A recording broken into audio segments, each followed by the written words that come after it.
भगवान के अतरंग सखा उद्धव जी देखने में हूबहू सेम ठाकुर जी जैसे लगते हैं, शकल में चाल ढाल बिल्कुल ठाकुर जी जैसे लगते हैं, लेकिन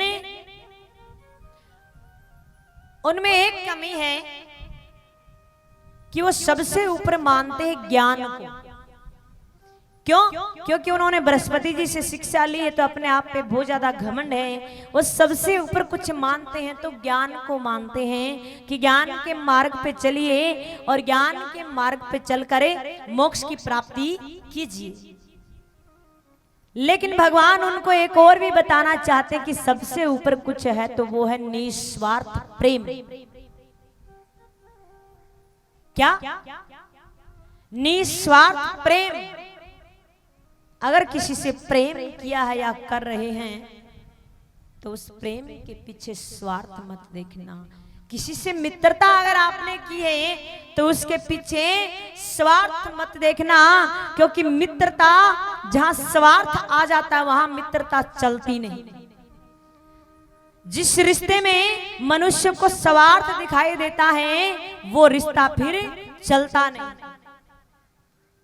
जीवन में या तो किसी से कोई रिश्ता मत बनाना, और बनाते हो तो उससे पहले सोचना कि इस रिश्ते को लेकर मेरा कोई स्वार्थ तो नहीं। क्यों? क्योंकि आजकल मनुष्य हर चीज में अपना स्वार्थ देखता है, हर चीज में स्वार्थ देखता है। वो 2 कदम रखने में भी अपना स्वार्थ देखता है। तो भगवान उन्हें बताना चाहते हैं कि ज्ञान से भी ऊपर कुछ है तो वो क्या? निस्वार्थ प्रेम। लेकिन ये बात उद्धव जी से परे है। एक दिन क्या होता है, ठाकुर जी जल्दी आ जाते हैं अपने राजकार्य को पूरा कर कर और अपने महल में बैठे हैं। जिस कमरे में वो बैठे थे उसकी खिड़की से सीधा यमुना जी दिखाई देती है। सीधा यमुना जी दिखाई देती है और कन्हैया एक टक यमुना जी को देख रहे हैं। मानो ऐसा लग रहा है कि वो किसी को ढूंढ रहे हैं, उनकी नजरें किसी को ढूंढ रही हैं। उनका मन कह रहा है कि आज तो कोई मुझे एक बार तो दिख जाए, आज कोई ग्वाल कोई गोपी कोई तो दिख जाए, लेकिन कोई दिखाई नहीं देता है। मन में सोच रहे हैं कि लग रहा है कि ये यमुना का जल वो प्राकृतिक जल नहीं है। जिस समय मैं इसके किनारे खड़ा होकर बांसुरी बजाया करता था और ये यमुना कल कल कर कर बहा करती थी, आज लग रहा है कि ये वो प्राकृतिक यमुना भी नहीं है, ये आज उसका जल प्राकृतिक नहीं है। मानो लग रहा है कि उसका जल ये ठहर सा गया, और ऐसा प्रतीत हो रहा है कि ये जल नहीं, ये तो नंद बाबा और यशोदा मैया का अश्रु जल है। याद करते हैं, अब शांत बैठे हैं, उनका ध्यान थोड़ा भटक जाता है और उनको याद आता है कि ये तो वही शाम का समय है जिस समय हमें गैया चराने जाते थे और गैया चराकर वापिस घर आते थे। ये तो वही समय है। याद नहीं रहता कहाँ बैठे, आवाज लगाने लग जाते हैं, अरे ओ श्रीदामा रुक रुक रुक मैं भी आ रहा हूं, अरे ओ मधुमंगल जल्दी आ मैया बरजेगी, जल्दी आ घर चलना है। जब ध्यान भटकता है कि मैं कहाँ बैठा हूं, कन्हैया जोर जोर से रोने लग जाते हैं। जैसे कन्हैया जोर जोर से रोने लग जाते हैं, हिचकियां लेकर, तो हिचकियों की आवाज सुनाई देती है।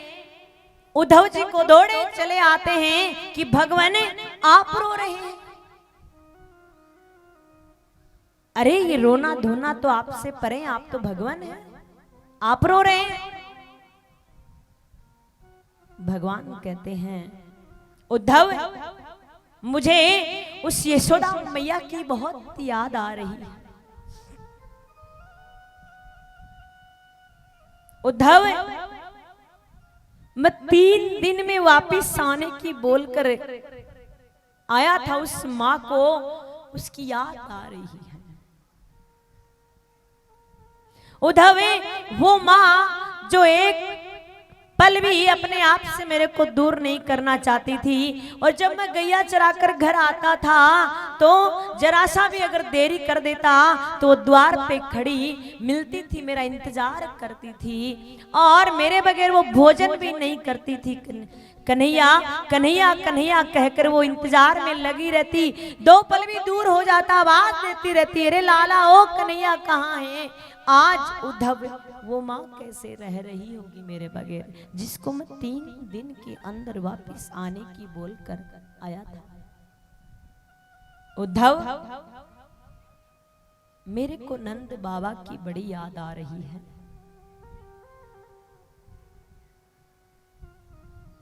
उद्धव मैं दावे के साथ कह रहा हूं कि आज तक जब से मैं आया हूं तब से लेकर आज तक मेरे नंद बाबा ने अपने पाँव में जूतियां नहीं पहनी। वो जानबूझकर घर से बाहर आ जाया करते थे नंगे पांव, उनको पता था कन्हैया जूतियां लेकर आएगा अपने सर पर रख कर, और मैं जूतियां लेकर जाया करता था। मैं कहता था बाबा आपने जूतियां नहीं पहनी, मैया बरजेगी। मेरे बाबा को दोनों हाथों से मैं जूतियां पहनाया करता था, और वही मेरा बाबा मुझे गोद में उठाकर पूरे ब्रज में घुमाया करता था। आज मुझे